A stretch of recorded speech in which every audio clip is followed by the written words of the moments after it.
Okay, it's your virtual machine shop instructor Ed here in sunny Sarasota, Florida. I got my NHRA hat on and I got these off of Amazon. No, yeah, Amazon. These are pretty cool. I don't think they like it at the bank though. So anyway, here we are in our class here. We got Immerse to Learn, which is our online training system.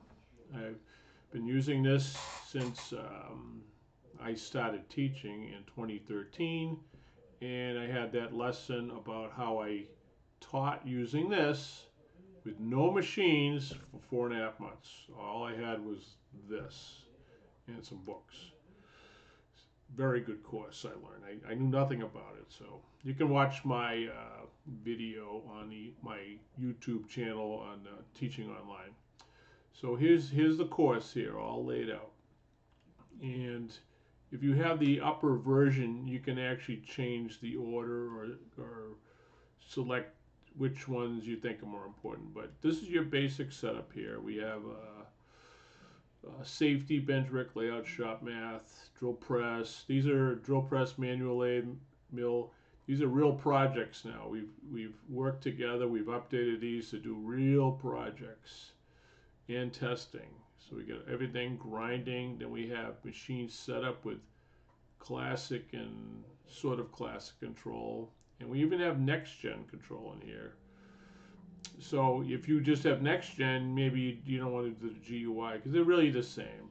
So this is actually programming a real part up here. But if you're in machine programming right here, learning machine programming, you really want to use these. Um, and up in the resources tab, there are exercises and tests. We've been using this from day one, right up in here. This is the mill one right here, mill. So this is learning G code. It's a pretty simple one there. A square and where to put everything and fill in the blanks. And how we would test it in school is we would run it on that Haas simulator. We had 12 of them in class, and that's how we did it.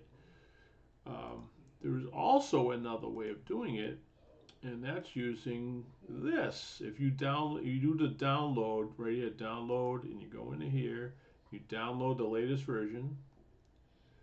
You will have an icon on your desktop, number one, and number two is you get to use these. Right? Let me go back to home here.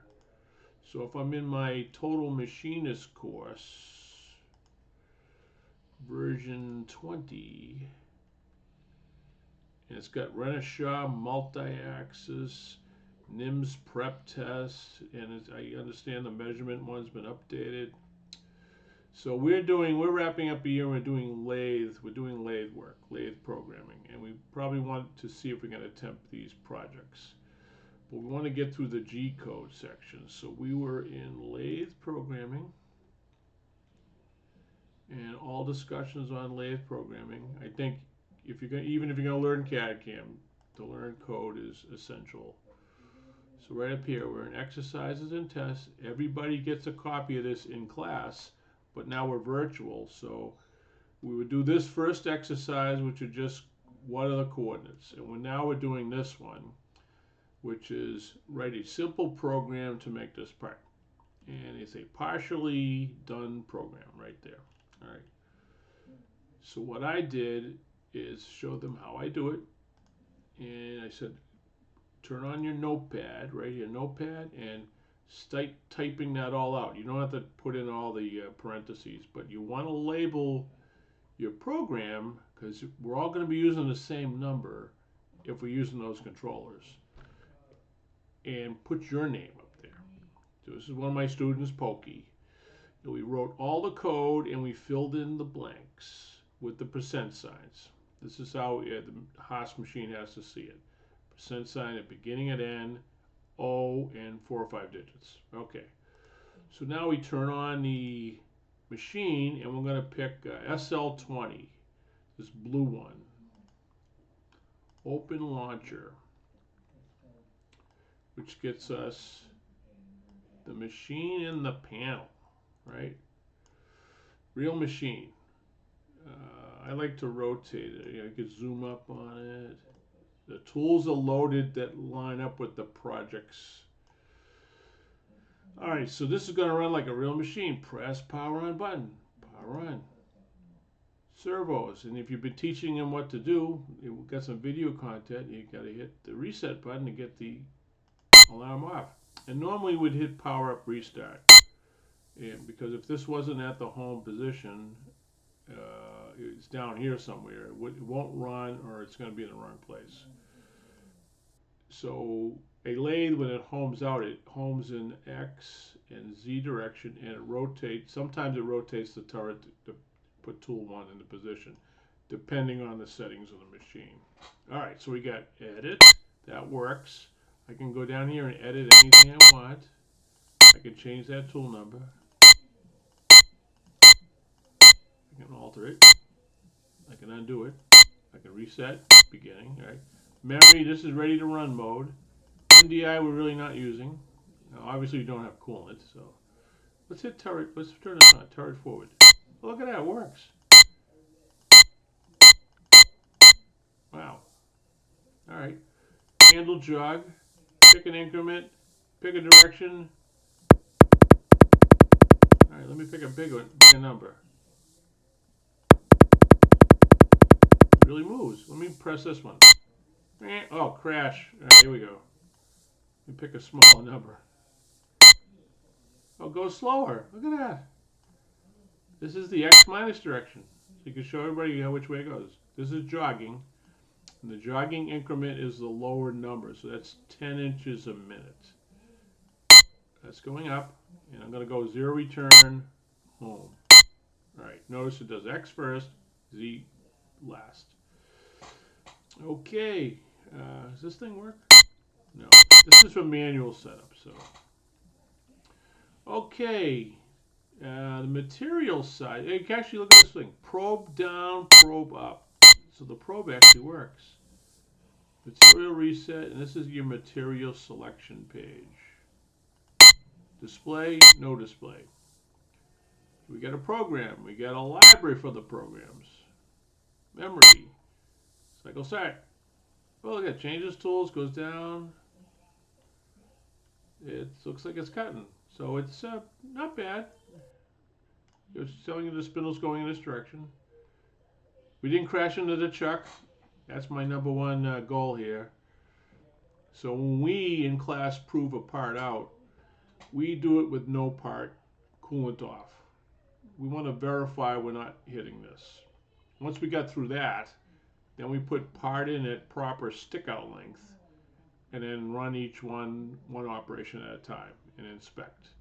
And then you want to be chasing the distance to go. So if I put it on single block now, let me just get through this one. This is the roughing cycle right here. No, that was a finishing cycle. All right, let me put a single block.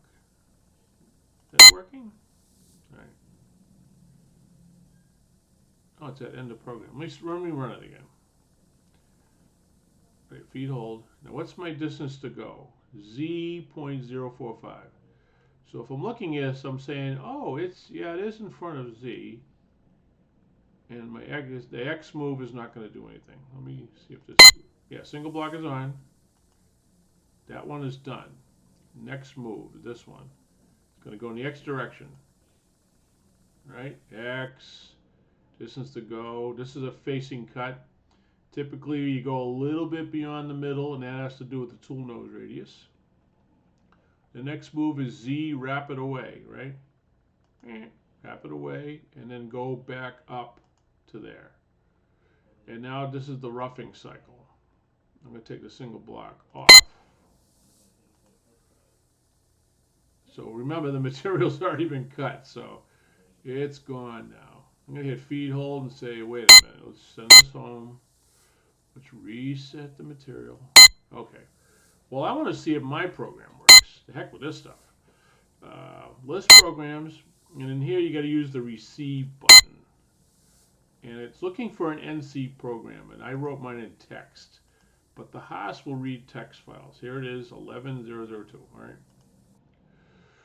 Pokey 2, there it is, right there. Same one, Pokey 2. All right, let me unzoom this a little bit. Cycle start. Oh, wait a minute, gotta be in memory. Like a real machine. Operator, position, distance to go, right? Yeah. Oh, what happened? Let me try this again. Open launcher. Bring it over here. I think I just had a hiccup. All right. Just like in the real world, sometimes you lose power. All right. Power on. Reset. Let me rotate the machine a little bit so I can see. I want to see what I'm cutting. Probe working? Probe still working. All right, good. We got the material size. I want to use 6 to that one right there. And I want to get my program, which is not in there anymore. Okay. Receive all. Put it in there. Open. Memory reset. Position. Oh, distance to go. Okay. Cycle start. Changes tools and whoa! Look at that. It's way in there. This is what would have happened. I said, no, I think this is in the wrong place. I need to get out of there. How do I get out of there? Don't do zero return at this point. I have to move the hand wheel away. So I'm going to put hand jog. I call this small, medium, large, extra large. So I'm going to hit the large button and go in the positive direction slowly. Nope, I'm in the wrong increment. I got to pick the right one. There we go. Alright, now I'm clear enough to use zero return. Up, out. Alright, I think my Z coordinate is incorrect because this is how the work offset works. These are tool lengths to the probe. The center of the spindle is X0. So on the offset page, you don't want to have a shift the X. You just shift the Z, because that'll be from, let me put the probe down, where this is to here. So you're shifting from probe to part. All right. I'm in the offset page, and I'm going to do a mathematical one. You can do math or overwrite it to a hard number. So if I put in 2.0, right there says input, and I hit the right enter button. Oops, I think I got to be in edit every time I do this. Offsets over minus 2.0, and hit enter. There it is. Oh, I went the wrong way. I need to go, let me put it back 2-inch positive, and I'm going to do another 2-inch positive. And I'm going to put the probe away. And I'm going to reset the material. I'm going to try again. Memory, reset, cycle start. Okay. Well, that looks a lot better. That looks a lot better. Oh, there we go. That's a facing cut, 30 thousandths. This is the outside cut. Remember, this is that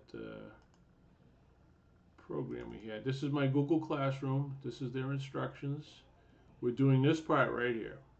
Let's go back to the simulation.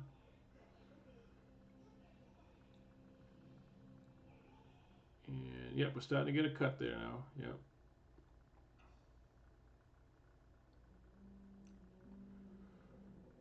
So as far as I can tell, this program works. And I also learned how to load programs in and run this thing. This is kind of what we're doing when we're on the simulator back there. We're getting familiar with this stuff, so when we get on the real machine, there's less learning to do. We've already learned how to do that stuff. So virtual learning is actually very important because I consider it technical training. You know, how you do feeds and speeds is not going to be me telling you what RPM to run. You need to know how to do that, and that's not done on the shop floor. That's really classroom work and homework and stuff like that. All right. Well, it's kind of a long program here. Wish I could speed this up. mix in faster. On a real machine, you would see this feed rate thing increase.